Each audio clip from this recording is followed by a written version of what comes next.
안녕하세요. 오늘은 퍼플렉시티로 공문서를 빠르게 만들고 기관에서 표준 공문 템플릿으로도 사용할 수 있는 방법을 알아보겠습니다.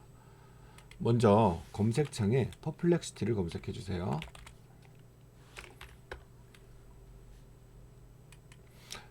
네, 퍼플렉시티 역시 회원가입 없이 사용은 가능하지만 대화 내용을 저장하려면 회원가입 또는 로그인을 해주시면 됩니다. 저는 구글 계정으로 로그인을 하겠습니다.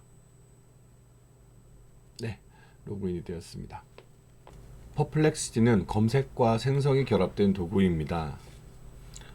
먼저 검색창에 작성하고자 하는 공문을 키워드 형태로 입력해 보겠습니다.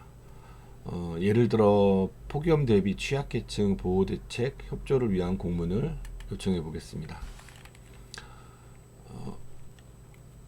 사회복지기관 공문을 작성하려고 합니다.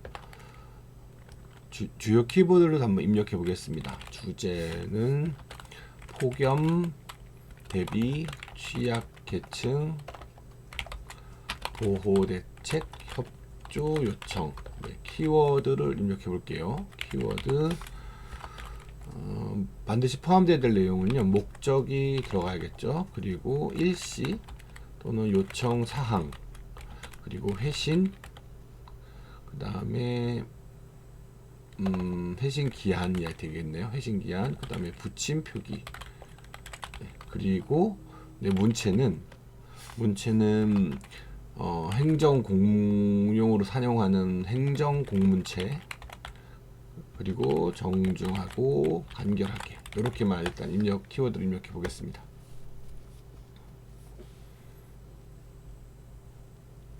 초안이 공문 양식에 맞게 두문, 본문, 결문의 형태로 자동으로 생성되었습니다.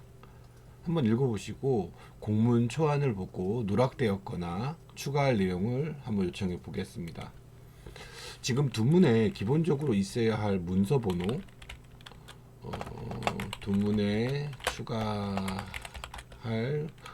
내용은 일단 문서 번호, 그리고 시행일자, 그리고 수신, 참조에 대한 내용을 추가하고요. 참조에 대한 내용을 추가. 그리고 또 본문에 회신 기한은 있는데 회신 방식이 없으니까 회신 방식을 추가해 주세요. 이렇게 한번 요청을 해 보겠습니다.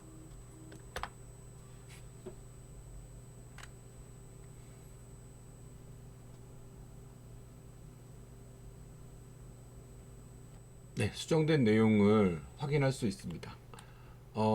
또 수정할 내용이 보이신다면 내용을 조금 더 구체화해서 공문을 다듬어 보도록 하겠습니다. 문장 길이를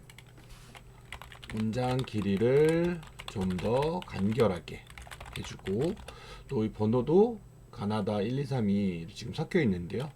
번호 매김 역시 형식을 숫자로 통일. 네, 그리고 날짜 형식도 한번 바꿔보도록 할게요. 기관에서 쓰는 공통적인 날짜 양식이 있다면 그 양식대로 변경하시면 되겠습니다. 날짜 표현 방법도 예를 들어 2025년 0530 이런 식으로 하고요. 날짜를 한번 추가해 보겠습니다.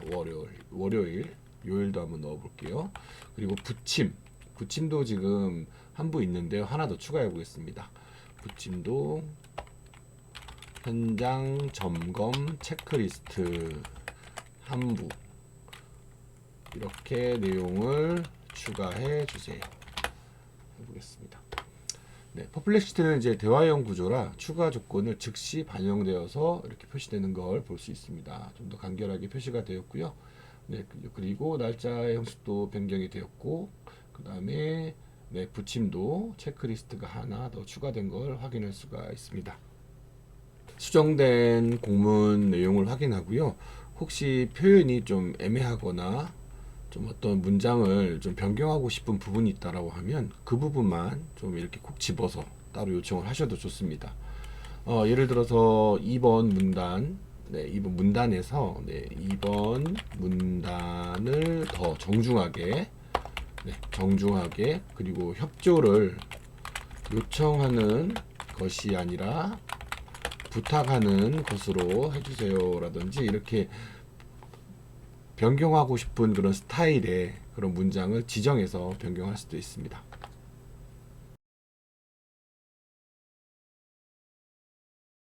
네, 이렇게 2번 문단의 내용이 내가 원하는 형태의 그런 문장 스타일로 변경이 된 것을 확인할 수 있습니다. 이렇게 하면 표준에 좀 기관에서 좀 표준에 맞는 표현으로 자연스럽게 공문이 완성되어 가는 걸 볼 수 있습니다. 네, 이번에는 부침형 예시가 필요한 경우 현장 점검 체크리스트를 한번 요청해 보겠습니다. 부침 예시가 필요합니다. 현장 점검 체크리스트를 직접 체크해 볼 수 있도록 텍스트가 아니라 표로 한번 요청해 볼게요. 현장 점검 체크리스트를 텍스트가 아닌 직접 체크할 수 있는 표의 형태로 만들어 주세요.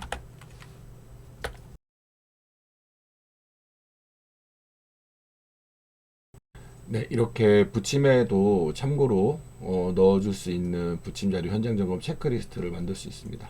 물론 또 여기에서 필요한 경우에는 점검 항목을 네, 추가하거나 빼거나 할 수 있습니다. 네, 이제 어느 정도 공문이 완성이 되었으면 이제 기관에서 사용하시는 표준 공문 양식에 붙여넣기 하시면 됩니다. 먼저 두문 부분을 복사를 하시고요. 네, 문서에 붙여넣기 해보겠습니다. 텍스트 형식으로 붙이고요.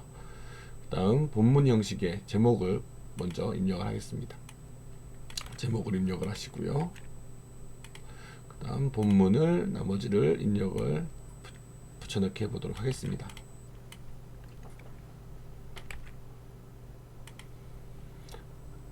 네, 이렇게 그 다음 이제 실제 공문은 이 양식에 실제 문서 번호나 뭐 수신 발신 뭐 결제 뭐 이런 직인 이런 부분들을 한번 정리를 추가를 해보도록 하겠습니다. 뭐 예를 들어서 우리 기관에서 사용하는 공문 번호 양식이 뭐 예를 들어서 협조 요청이기 때문에 협조 뭐 2025-5호 뭐 이렇게 입력을 해줄 수도 있고요. 그다음 날짜도 실제 날짜에 맞게 네, 입력을 해주신다거나 그 다음에 수신 부분도 이야기를 해주시면 되겠죠. 수신도 행복시 관내 사회복지기관장 기하 이런 식으로 한번 내용을 정리를 해보고요. 그 다음 또 혹시나 이 내용 중에서 빠진 내용이 있거나 또 우리 기관의 내용에 맞는 부분이 좀 잘못된 부분이 있다면 그 부분을 다시 한번 확인해 주시고요.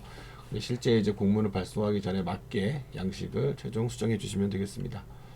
사용한 프롬프트는 오른쪽 상단에 북마크로 표시해 두면 다음 공문 작성에 필요한 경우에도 또 활용할 수가 있습니다.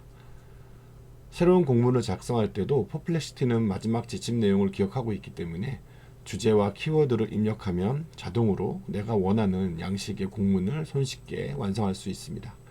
그리고 오른쪽 상단에 공유 버튼을 클릭하고 링크가 있는 모든 사람이 링크를 복사해서 공유할 경우 팀원들에게도 이 공문 작성에 대한 부분을 공유하고 함께 공통된 그런 공문 양식으로 내용을 작성을 할 수가 있습니다.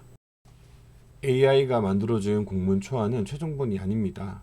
정책 법령 인용 시 반드시 원문을 확인을 해주셔야 됩니다. 또한 개인정보를 입력하거나 노출하는 것들은 극히 조심하셔야 되고요. 또 기관 보안 규정 준수를 하셔서 사용을 하시면 더 안정적으로 인공지능을 활용하실 수 있습니다.